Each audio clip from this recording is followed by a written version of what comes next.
So in this video, we're going to look at the convergence, interval and radius of convergence of Maclaurin and Taylor series. If you have questions about how to find Maclaurin or Taylor series, go back a few videos and you'll see that. If you have questions about more of the specifics about converging and diverging in the ratio test, go even further back. There are videos up on that for series in general. But this is going to focus on combining all that to find the convergence of Maclaurin and Taylor series. So the idea for this is the first thing that we're going to do is, if we need to, find the series.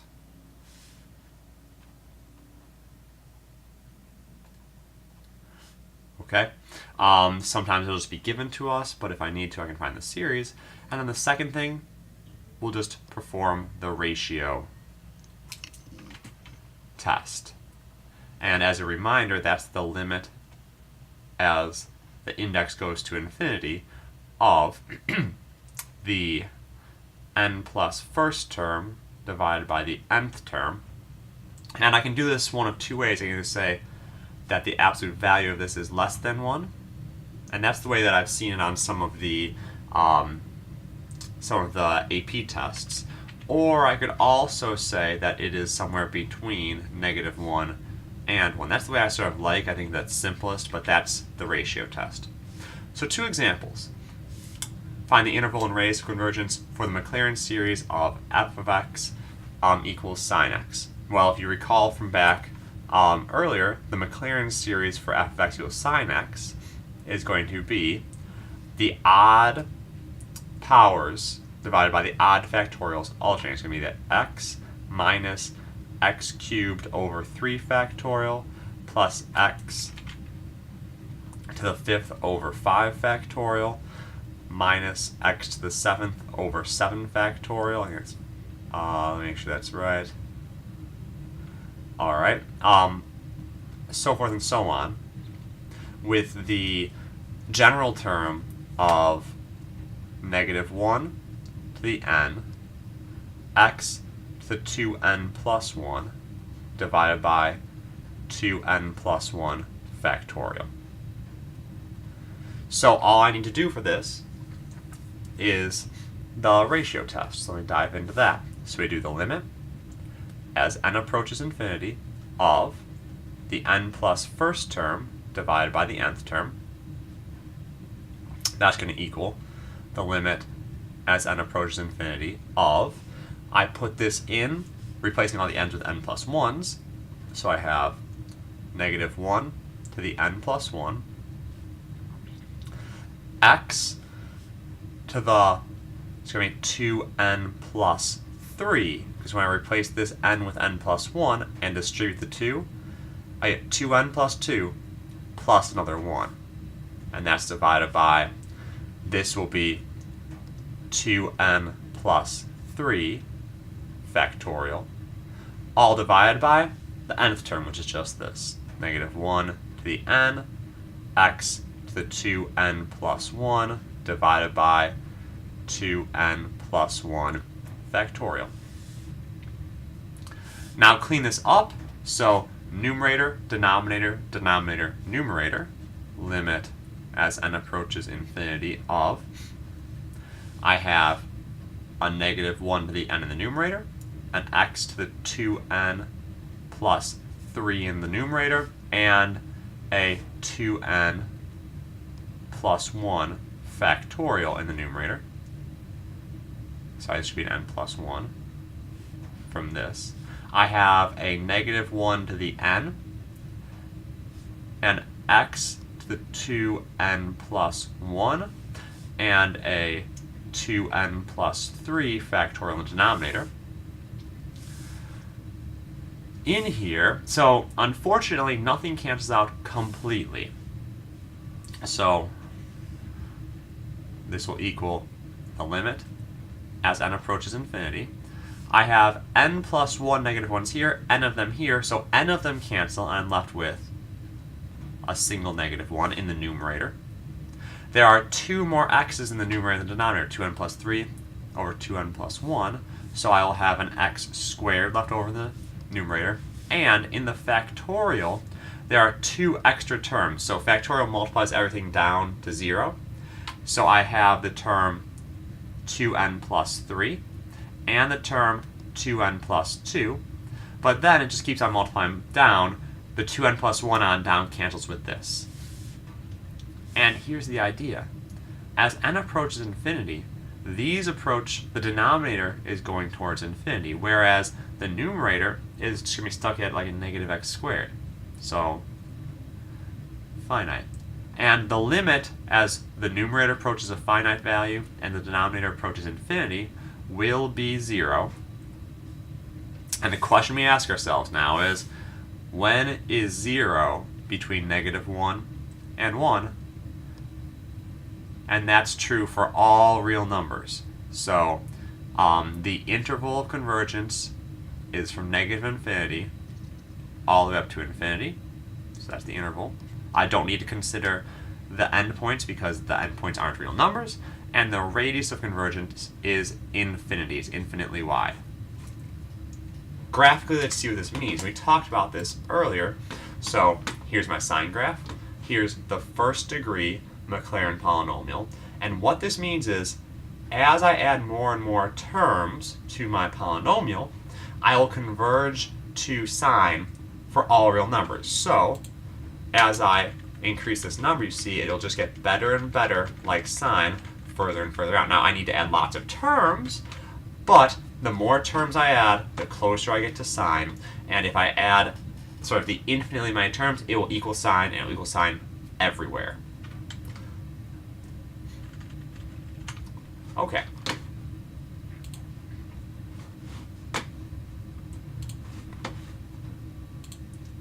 Another example, and this one's a Taylor series. So, given that g of negative 3 is 5, and the nth derivative of g evaluated at negative 3 is this, find the interval and the radius of convergence for the Taylor series centered at x equals negative 3. So, again, if you have questions on this, go back to the Taylor polynomial and Taylor series videos. In the effort to move on for time, I'm going to go through this quickly. The Taylor series for this function will be, I have this starting term which isn't going to follow the pattern because the pattern is based on this. So, starting term is just 5. And then I have plus the sum as n goes from 1 to infinity, because I'm going to start with the x to the first power term. Now, I could go through and find all these values. Like the first derivative is going to be 1 factorial over 3 to the first, which is 1/3. The second derivative is 2 factorial over 3 squared, which is 2/9. The third derivative is 3 factorial over 3 to the third, which is 6 over 27, which reduces down to 2/9. I'm going to skip that stuff and realize that if this is the derivative, and I know that the nth term is going to be the nth derivative at my center divided by n factorial times x minus c to the n, this implies that I can just put this in. So this is my nth derivative, so I have n factorial over 3 to the n, all divided by n factorial times x minus c to the n. Now that can get cleaned up even more. I'm going to do that right over here. So when I'm dividing by n factorial, it's like multiplying it into the denominator. So I get n factorial over 3 to the n times n factorial. And I guess I can move this to the numerator. That might be easier to deal with. So I have x minus c to the n. These cancel, and my general term is just x minus c to the n over 3 to the n. Okay, now I can do the limit test. And for this limit test, ratio test, the 5 is never the term going out to infinity, so I don't really worry about this one. I worry about these. And so I'll check the limit as n approaches infinity of the n plus first term, which is going to be x minus c to the n plus 1 divided by 3 to the n plus 1, all over the nth term, which is x minus sorry, this shouldn't be minus c. I actually put in what we have, so it should be x plus 3, because we have the second center is negative 3 to the n over 3 to the n. I hope that didn't confuse anybody why I wasn't putting in this. And I get numerator, denominator, denominator, numerator. So this is the limit as n approaches infinity of x plus 3 to the n plus 1 times 3 to the n divided by x plus 3 to the n times 3 to the n plus 1. Canceling things out, I have one additional x plus 3 up here, so I have an x plus 3 in the numerator. Now I don't have a limit here, I'll say why in a second. I have one additional 3 in the denominator, so I have a 3 left over there. And I didn't need to put the limit because there are no more n's, so it doesn't matter what happens as n approaches infinity, there's no n's in here. I'll bound this between negative 1 and 1, so x plus 3 over 3. I will multiply all three sides by 3 and get negative 3 is less than x plus 3 is less than 3.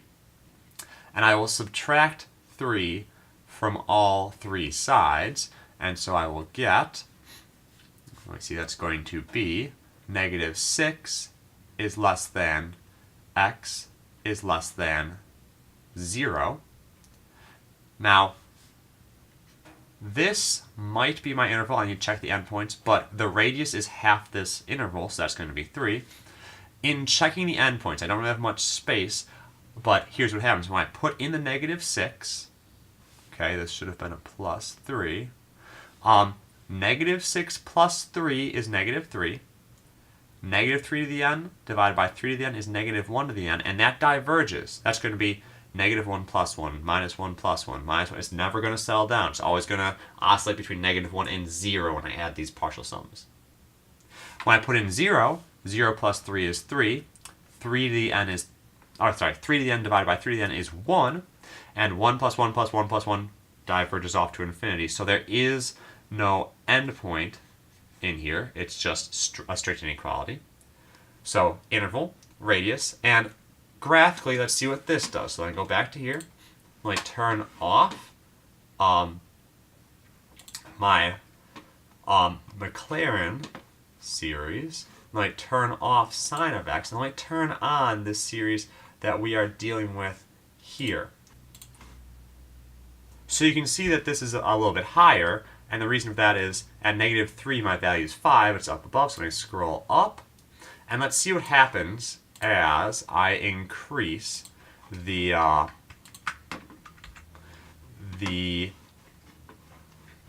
number of terms in this sequence. Recall that it said that it would converge between negative 6 and 0. So as I increase this, you can see that we're getting close to something over here. You know, it's behaving nicely over here. It looks almost exponential, but over here, as I add more terms, it just doesn't do much. So as I add a bunch of terms, you can see, okay, this stuff isn't really moving much anymore. It looks like a set function, but over here went a little crazy. So that's what's happening. This is a good approximation for whatever the g function happens to be, but over here it falls apart.